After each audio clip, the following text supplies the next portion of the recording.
हरि ओम। प्रज्ञा ज्योतिष शोध संस्थान के दर्शकों को नमस्कार। आज हम देव प्रबोधिनी एकादशी के बारे में कथा, व्रत, महात्म्य आदि पर संक्षिप्त प्रकाश डालेंगे। प्रबोधिनी एकादशी का पापनाशक, पुण्यवर्धक तथा ज्ञानियों को मुक्तिदायक महात्म्य आप सुनिए। हे विप्रेंद्र,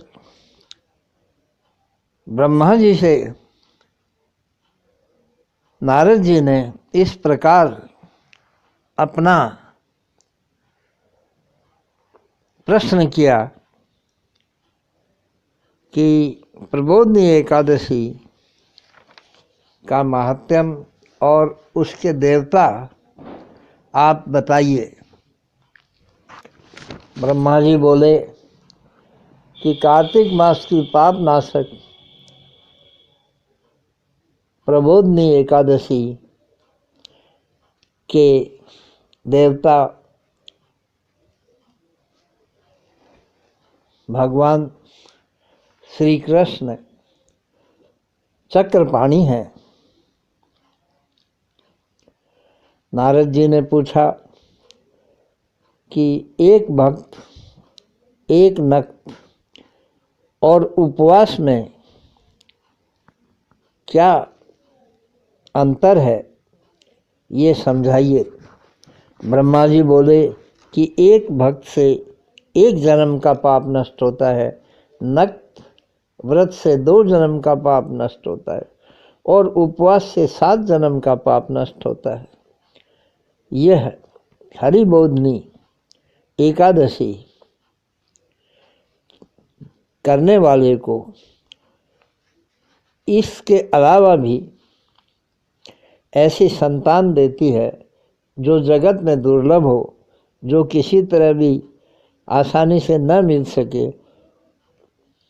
मेरू और मंदराचल के बराबर भी यदि किसी के उग्र पाप हैं तो वह प्रबोधिनी एकादशी के जागरण से नष्ट हो जाते हैं।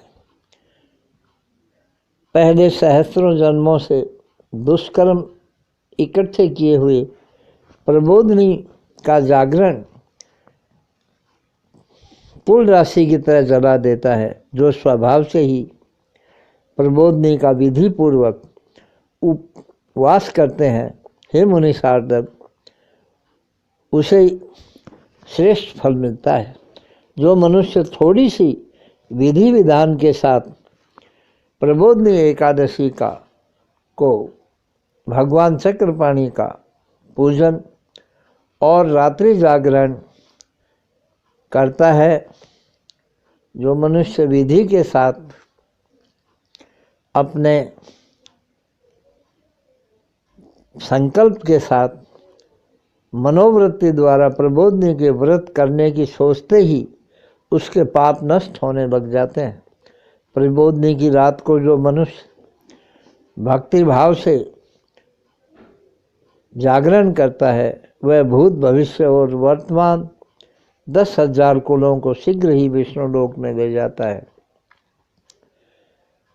पहले दुष्कर्म किए हुए हों, नारकीय दुखों से मुक्त हुए हैं, वो भी पितृगण भूषण आदिकों से सजे हुए पितर प्रसन्नता के साथ विष्णु लोक में चले जाते हैं। मनुष्य ब्रह्म हत्या आदि के घोर पातकों को भी हरिवासर के जागरण से सब पापों को भगवान की कृपा से धो डालता है। जिस फल की ब्राह्मण अश्वमेघ आदि यज्ञों से भी प्राप्त नहीं कर सकते, वह प्रबोधिनी एकादशी के जागरण मात्र से प्राप्त किया जा सकता है। सब तीर्थों का स्नान, अनेकों गौओं का दान, सोना और पृथ्वी का दान करने से फल नहीं मिल सकता, जो इस हरि दिवस में रात्रि जागरण करने से मिलता है। जिसने कार्तिक मास में प्रबोधिनी एकादशी के दिन उपवास किया है, हे मुनि शार्दूल, वही इस धरातल पर पुण्य आत्मा उत्पन्न हुआ, ऐसा जानना चाहिए। उसने ही अपना कुल पवित्र किया।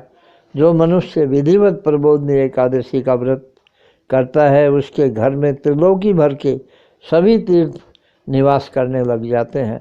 सब मनुष्यों का कर्तव्य है कि वे सब कर्मों का त्याग करके भगवान चक्रपाणी की प्रसन्नता के लिए कार्तिक में हरि प्रबोधनी के दिन उपवास करें।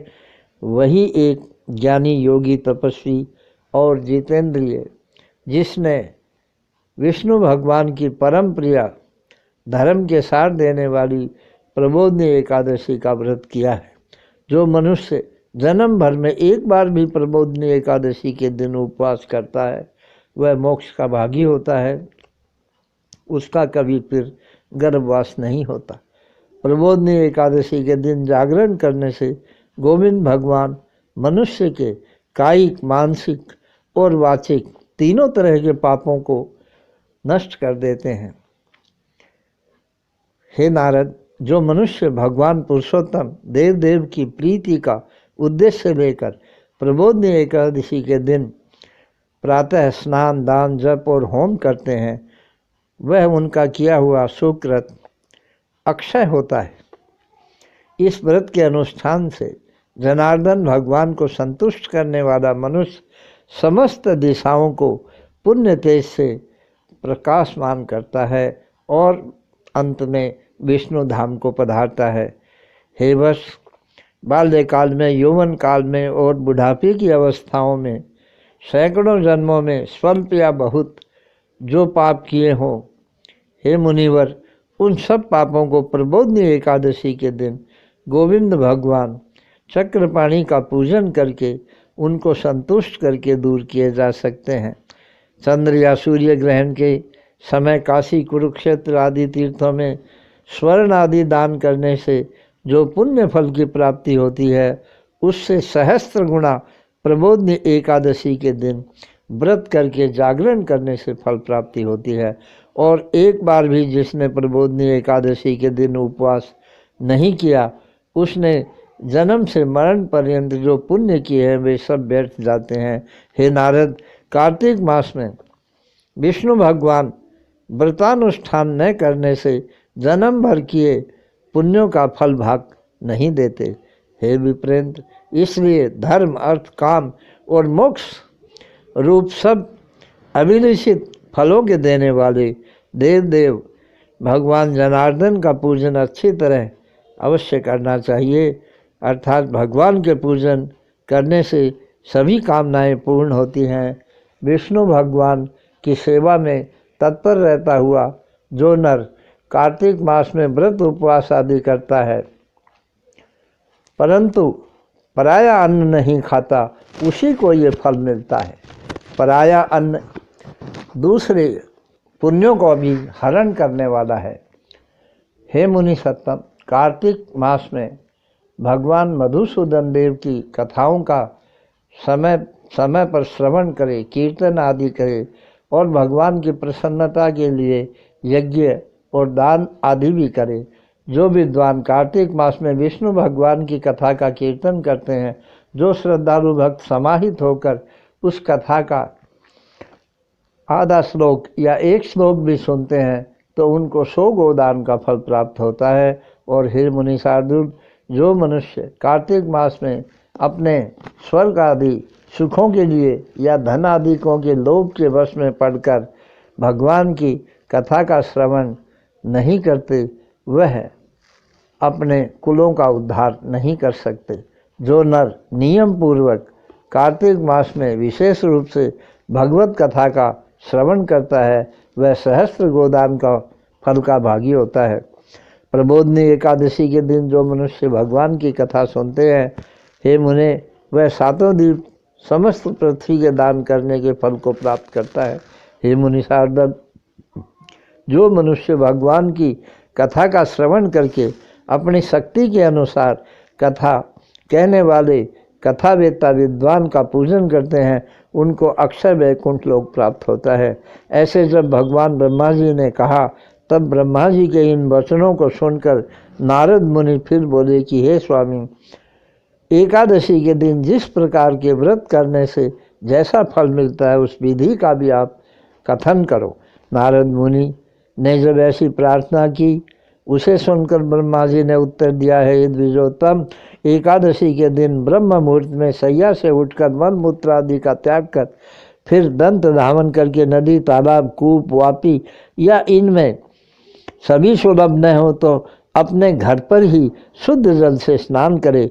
व्रत करने का नियम पालन करने के लिए एकादश्याम इस वक्षमान मंत्र का उच्चारण करे, संकल्प ले।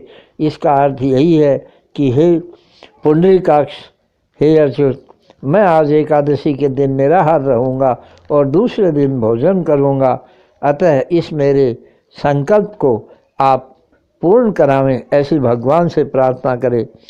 इस प्रकार नियम संकल्प करके देव चक्रपाणी भगवान का भक्ति से पूजन करे, फिर चित्त को प्रसन्न रखता हुआ उपवास करे। हे मुने, भगवान के स्थान में रात्रि भर जागरण करे, गान, नाच, वाद्य तथा भगवत कथा का कीर्तन करे। कार्तिक में प्रबोधनी एकादशी के दिन भगवान का पूजन बहुत से पुष्प, फल, कपूर, अगर और केसर, चंदन आदि से करना चाहिए, किंतु चावल का उपयोग कभी ना करे। प्रबोधनी के दिन भगवान का पूजन जब करे उस समय धन रहते हुए कृपणता न करे, अपने वैभव और सामर्थ्य के अनुसार सामग्री मंगवाकर भगवान हरि का पूजन करे। इस परम पवित्र दिन में भगवान के नाना विध दिव्य फलों का भोग भक्ति भाव से लगाना चाहिए। जब पूजन करे तब शंख में जल भरकर भगवान जनार्दन को अर्घ दान दे। समस्त तीर्थों के सेवन से जो पुण्य फल उपार्जित किया है, वह जो दान करके फल लाभ प्राप्त करता है, वो सभी दान प्रबोधनी एकादशी के दिन शंख की अर्घ दान से कोटि गुना अधिक हो जाता है। जो मनुष्य अगस्त के पुष्पों से, कदम्ब के पुष्पों से, बिल्व पत्र, तुलसी, मंजरी, समी पत्र और कोमल पूर्वादल से भगवान की पूजा अर्चना करता है, उसके अनेक जन्मों के पाप नष्ट हो जाते हैं। कार्तिक मास में तुलसी पूजन का बहुत महत्व है। तुलसी पूजन दर्शन, स्पर्शन, ध्यान, कीर्तन, स्तवन, प्रणमन, आरोपण और सेचन करने वाले श्रद्धालुओं को हजारों पीढ़ियां नरक से मुक्त होकर स्वर्ग पहुंच जाती हैं। उसके सम्मुख साक्षात देवराज भी अंजलि बांधकर प्रणाम करते हैं। जो मनुष्य कार्तिक मास में भगवान का पूजन कर उन्हीं का स्मरण करते हुए रात्रि जागरण करते हैं और मनुष्य पाटला के पुष्पों से कार्तिक में गरुड़ध्वज देव की परम भक्ति से पूजा करता है, वह मुक्त भागी होता है। भगवान को मौलसरी और अशोक के पुष्पों से पूजन करना बहुत अच्छा लगता है। वो भक्त कभी भी शोक का भागी नहीं होता। हे विप्रेंद्र, जो मनुष्य करवीर के पुष्पों से जगन्नाथ भगवान की आराधना करते हैं, उनके ऊपर केशव सदा संतुष्ट रहते हैं। जो नर सुगंधि वाले आम की मंजरी को भगवान के ऊपर चढ़ाते हैं, वे परम भाग्यशाली हैं, कोटि गोदान के फल भागी होते हैं। जो मनुष्य पूजा के समय नारायण के ऊपर कोमल दूर्वा के अंकुश समर्पित करते हैं, वो मनुष्य पूजन करने के सद्गुण फल का ठीक ठीक भागी होता है। जो मनुष्य नित्य वर्षा काल में देवाधिदेव का चंपा के पुष्पों से पूजन करते हैं, वे बार बार जन्म के जाल में फिर कभी नहीं पड़ते। जो मनुष्य जनार्दन का सुवर्ण के समान उज्ज्वल केतकी के पुष्पों का स्मरण करते हैं, उसके कोटि जन्मों में किए पापों को गरुड़ध्वज देव दग्ध कर देते हैं। केसर के समान आकार वाली सुगंधित सतपत्री का जो जगन्नाथ जी पर समर्पण करता है वह श्वेत द्वीप से भगवान के दिव्य धाम को निवास करता है। प्रबोधनी एकादशी के दिन रात में सांसारिक कुल संपत्ति और मुक्ति गार आर्थिक सुख संपत्ति के देने वाले केशव का पूजन करते हैं। हे ब्राह्मण, दूसरे दिन प्रातः काल उठकर जलपूर्ण नदी के तट पर पहुंचकर जो उसके जल में स्नान करते हैं, फिर स्नान के बाद गायत्री का जाप करते हैं, पूर्व दूसरे तर्पण आदि कर्मों को भी करते हैं। पीछे उनको अपने घर पर आकर शास्त्र की विधि के अनुसार भगवान नारायण का पूजन करना चाहिए। किए व्रत की सांगता पूर्णता के लिए विद्वान का कर्तव्य है कि वह फिर ब्राह्मणों को भोजन करावे। मधुर वचनों एवं भक्ति पूर्ण चित्त से उन ब्राह्मणों से अपने पापों की निवृत्ति के लिए क्षमा याचना करे। पीछे भोजन कराकर तथा वस्त्र आभूषण आदिकों से सुसज्जित करके आचार्य का पूजन करे। चक्रपाणी भगवान की प्रसन्नता के लिए ब्राह्मणों को दक्षिणा और गो प्रदान करे। फिर अभ्यागत एवं दूसरे लोगों को भी, ब्राह्मणों को भी भूयसी दक्षिणा अवश्य ही अपनी शक्ति के अनुसार दे।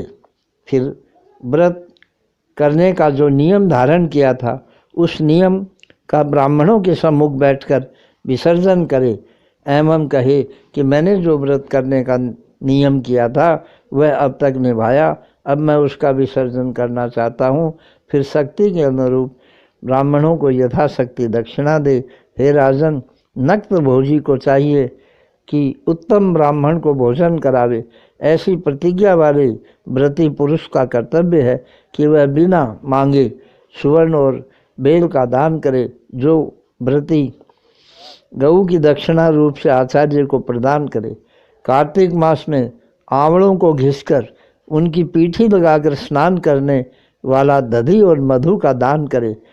हे राजन, फल खाकर व्रत करने वाले व्रती चौमासे में मधुर मधुर फलों को दे। तेल खाना जिसने छोड़ दिया है, फिर यदि तेल खाना चाहे तो घृत का दान करे। जिसने घृत खाना छोड़ दिया है वह दूध का दान करे। धान्य भोजी साली सुगंधित चावलों का दान करे। पृथ्वी तल पर संयम के नियम का पालन करने वाला सोड़ सोड़िया एवं तकिया से परिष्कृत भगवान के निमित्त सैया का दान करे। पत्तल में भोजन करने वाला व्रती घृत पूर्ण भोजन पात्र को दान दे। मौन व्रत धारण करने वाला चौमासे में व्रत के अंत में घंटा, तिल और स्वर्ण का दान करे। अपने केशों को नहीं कटाऊंगा, इस प्रकार का व्रती विद्वान को दर्पण दे। जूतियां पहनना जिसने छोड़ा हो चौमासे में वह जूतियों का जोड़ा दे। नमक खाने का त्याग करने वाला शक्कर का दान करे। विष्णु या अन्य किसी देवता के मंदिर में नित्य दीपक जलाने का नियम जन घृत और बत्ती से संयुक्त तांबे का दीप पात्र सामर्थ्य विशेष हो तो स्वर्ण का दीप पात्र दान करे। विष्णु भक्त ब्राह्मण के लिए अपने व्रत को पूरा करने के लिए कहे, मैं एक दिन के अंतर से भोजन करूंगा, अर्थात एक एक दिन छोड़कर दूसरे दिन एक बार भोजन करूंगा। इस प्रकार का व्रती व्रत के अंत में 8 कुंभों का दान करे और उनके साथ वस्त्र, स्वर्ण और अलंकार आदि भी देवे। हे मुने, यदि यथोक्त दान आदि करने की शक्ति न हो तो वह व्रत की सांगता पूर्ति के लिए ब्राह्मणों से कहलाए कि तुम्हारा व्रत पूर्ण हो गया है। ऐसे वचन ब्राह्मण से सुने, क्योंकि ऐसे समय में ब्राह्मण के वचन आशीर्वाद ही व्रतकर्ता को सिद्धि प्रदान करने वाले होते हैं। फिर ब्राह्मणों को प्रणाम करें, उन्हें विसर्जित करके आप स्वयं सपरिवार भोजन करें। जिसने आषाढ़ शुक्ल देवशायिनी एकादशी से कार्तिक शुक्ल एकादशी तक चौमासा 4 महीने का पर्यंत वस्तु जो छोड़ी है उसकी संप्राप्ति इस प्रबोधनी के दिन ही करे। हे पार्थ, जो मनुष्य पूर्वोक्त रीति से व्रताचरण करता है उसको अनंत फल मिलता है। शरीर परित्याग करने पर वैकुंठ लोक को बह जाता है। हे राजन, जिसने 4 मास पर्यंत निर्विघ्न चौमासा व्रत निभाया है वह कृतकृत्य हो गया। उसे फिर किसी यज्ञ आदि करने की आवश्यकता नहीं, वह फिर मनुष्य योनि में नहीं आता, किंतु स्वर्ग में ही देवता होकर आनंद भोगता है। हे महिपाल, जो हमने विधि कही है उसके अनुसार व्रत करने पर व्रत परिपूर्ण हो जाता है। व्रतानुष्ठान की विधि में विकलता करने से अंधा और कोढ़ी होता है। हे राजन, जो तुमने यहाँ व्रत की विधि पूछी थी वह सब विधि मैंने तुम्हें कह दी। इस विधि के पठन पाठन और श्रवण से गो के दान का फल मिलता है। यह स्कंद पुराण में कहा हुआ कार्तिक शुक्ला प्रबोधनी एकादशी के व्रत का महात्म्य संपूर्ण हुआ।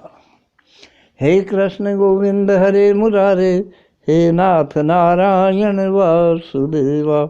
हे कृष्ण गोविंद हरे मुरारे, हे नाथ नारायण वासुदेवा।